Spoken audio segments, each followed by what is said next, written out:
Victor Davis Hanson, one of the premier cultural analysts of our day, is on fire. He's exposing the deep state like never before, and we're going to get a behind-the-scenes look at exactly what he's revealing for all to see. And make sure to stick him at the very end of this video when we'll find out why the days of the rogue FBI and the permanent political class in D.C. are indeed coming to a decisive end. You are not going to want to miss this. Greetings, patriots all across the globe. It's me, Dr. Steve, your Patriot Professor, here to help you to think better so you can feel better in these crazy and turbulent times. So if you haven't already done so, you know what to do. Make sure to smack that bell and subscribe button. And also, I got a huge announcement here. Many of you have seen the mainstream news over the last month freaking out over our movie, The Return of the American Patriot, The Rise of Pennsylvania. It's the most hated movie they've never seen.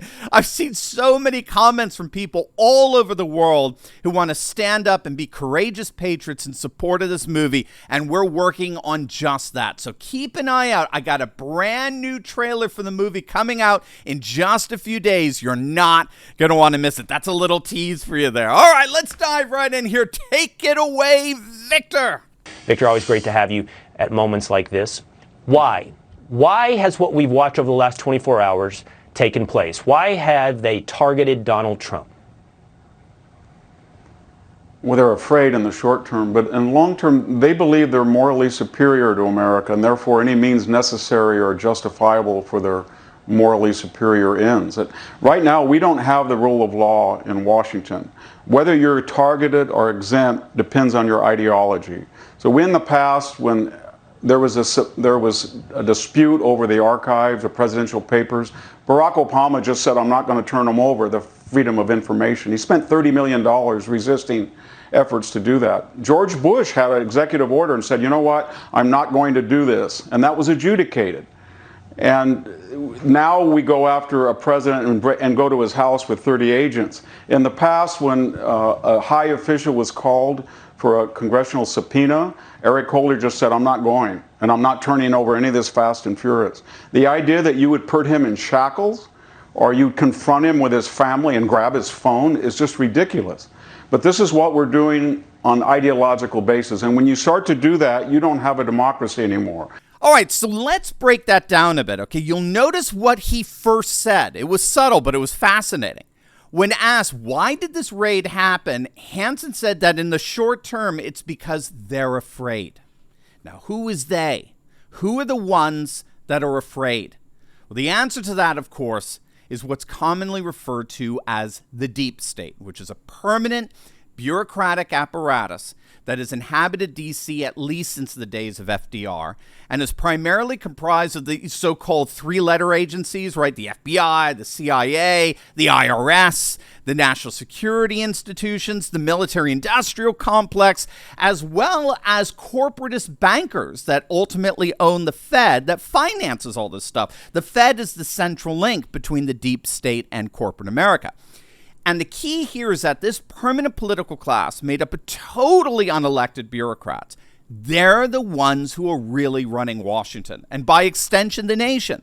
And they have, over the years, effectively assimilated both parties, Republicans and Democrats, into their ultimately unaccountable governance. And the result is that our two-party system has been effectively transformed into a uniparty, a single political class that provides the veneer of a democratically elected government, but is in reality fully assimilated into the governance of this unelected, unaccountable, permanent bureaucratic state. Now, this is no secret, right? This is something that a number of scholars have actually written about. The Tufts University professor Michael Glennon has referred to it as America's double government. And what Hanson notes here is that this deep state uniparty apparatus is genuinely afraid of Donald Trump and the MAGA movement.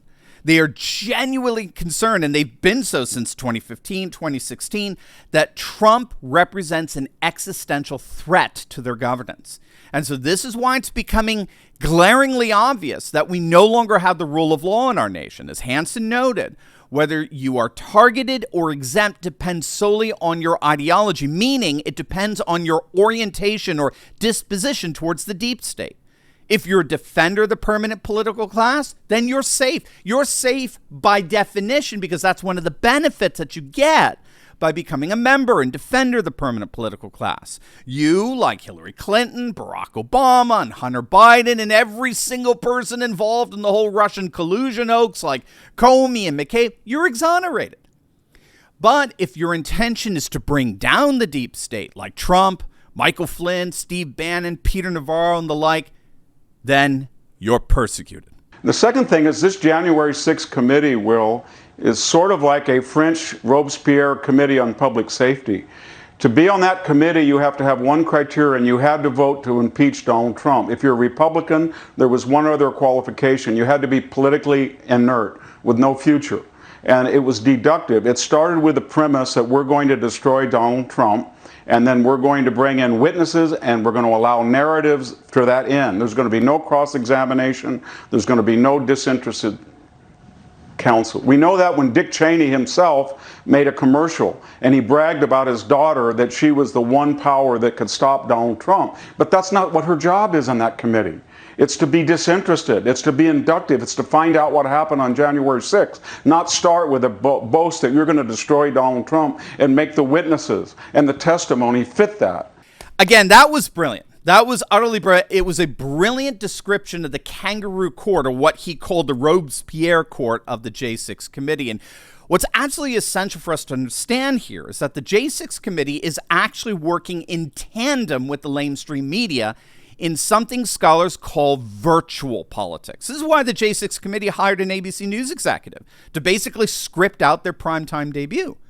It's what's known as virtual politics. And virtual politics is where the lamestream media works in tandem with the uniparty to script out our politics so they have the appearance of democracy and the rule of law on the surface, but in reality are in point of fact carefully choreographed performances designed to maintain the political status quo. So for example, the president's son can be caught committing multiple felonies, and the media doesn't just ignore it. They actually come out and claim, along with the intelligence community, that's all a bunch of Russian disinformation. Eric Swalwell, a sitting member of Congress privy to classified national security information, can have an affair with a Chinese spy, and the security apparatus in D.C. yawns, and the media doesn't care.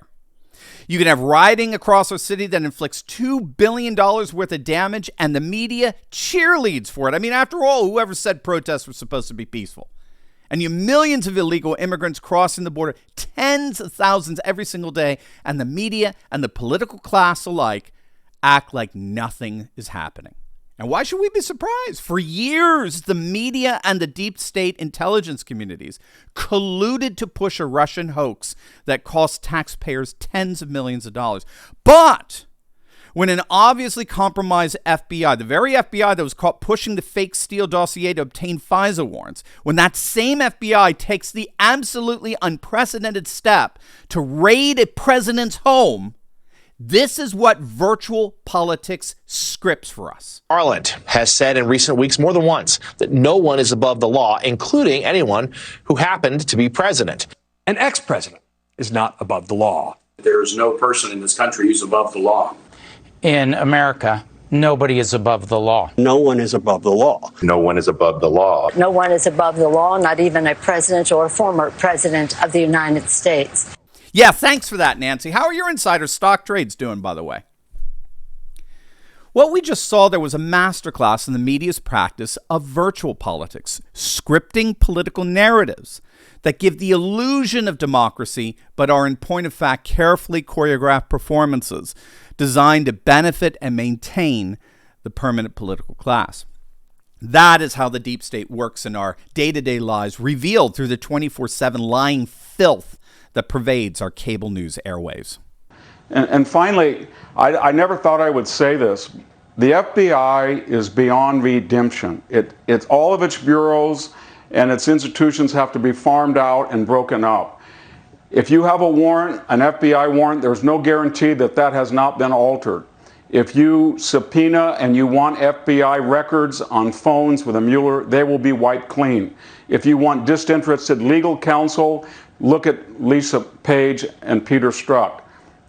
If you're the FBI and you want to find out why Hillary Clinton has hired a foreign national to find dirt on a political opponent, then you will hire that same foreign national. And you look at the last 4 directors. We just saw Christopher Wray, and he just stonewalled every question, and then he flew on an FBI plane, our plane, a luxury jet, because he had to go to his own vacation spot. He took over, remember, from Andrew McCabe. What did he do? He lied 4 times to federal investigators, and his wife was running for an office with Clinton-related PAC money while he was investigating Hillary Clinton's email scandal. He took over from James Comey, who leaked confidential memos written on FBI devices to the media, and then when he was called before Congress on 245 occasions, he said he didn't know or didn't remember. Anybody listening to this tries out with the IRS and they're going to go to jail. And he took over from Robert Mueller, whose entire special counsel case was based on 2 premises. The information that was false in the Steele dossier and the shenanigans of the Clinton-hired GPS disinformation firm. And when he was asked specifically, he said under oath he knew nothing about either entity. And so this is very ironic, because all of this is destroying this country. And it comes from the people who warned us democracy dies in darkness. And they have descended upon us the greatest cloud of autocracy and illiberality in the history of this republic. And we're going to have to do something, and hope and pray that the House is under new leadership, and then it will be up to Kevin McCarthy and Republicans, as you say, to reply in kind. Seriously, what a brilliant analysis. And again, he's absolutely right. The Democrats, which are the political representative of the Uniparty, they have become precisely the monster they claim Trump to be. They are the ones that have launched this political strike. They're the ones not just advocating, but actually carrying out weaponized hits against their political opponents. And there is no way things are ever going to return to any sense of political equilibrium and amicability between the 2 parties. The good news, the wonderful news, is that Americans are waking up to this like never before. The Trafalgar Group, one of the most accurate polling firms out there, found that 79% of Americans believe that we live in a 2-tier justice system that protects political insiders. Gang, that's 8 out of 10 Americans. The deep state simply cannot monopolize and control the free flow of information anymore, like they were able to do during the era of big media and the 3 channels and the like. With the advent of the internet, those days are over. As Victor Davis Hanson just did for us, the workings of the deep state are coming to the surface like never before. And now it's time for the people to rise up and crush the permanent political class once and for all. As always, make sure to smack that bell and subscribe button. And make sure to check out my latest video I just uploaded on CNN panicking that Trump is actually winning in all this. It's going to absolutely make your day. You're not going to want to miss it. So make sure to click on that link, and I will see you over there. God bless.